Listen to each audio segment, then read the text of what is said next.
ఏసంటే ఎవరో తెలుసా, ప్రేమంటే ఎవరో తెలుసా, దేవుడంటే ఎవరో తెలుసా, త్యాగమంటే ఎవరో తెలుసా.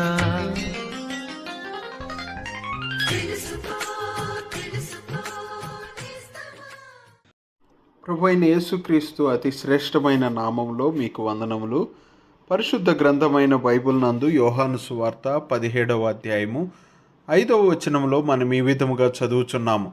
తండ్రి, లోకము పుట్టకమునుపు నీ యొద్ద నాకు ఏ మహిమ ఉండెనో ఆ మహిమతో నన్ను ఇప్పుడు నీ యొద్ద మహిమపరచుము. దేవుని కుమారుడైన యేసుక్రీస్తు ఈ లోకములో శరీరధారిగా ఉద్భవించక ముందు పరలోకంలో తండ్రి అయిన దేవునితో కూడా ఉండెను.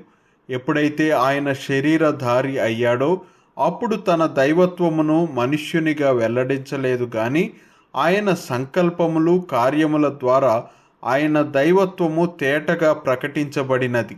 మనుష్యులు ఆయనను ఎరుగలేదు గాని ఆయన ఘోర నిందను మోసి క్రూరమైన శిలువను ఎక్కాడు.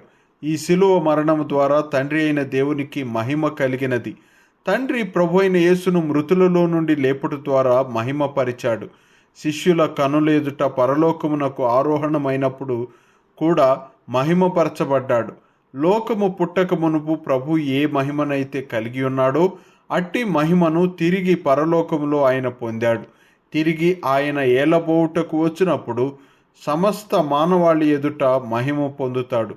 ప్రభు తన మహిమను వెల్లడిపరచునప్పుడు అందరూ ప్రభు అయిన యేసునందు విశ్వాసముంచి ఆయనను ప్రభువుగాను రక్షకునిగాను స్వీకరించి ఉండగా వారు ప్రభువుతో పాటు రాజ్యము ఏలుతారు.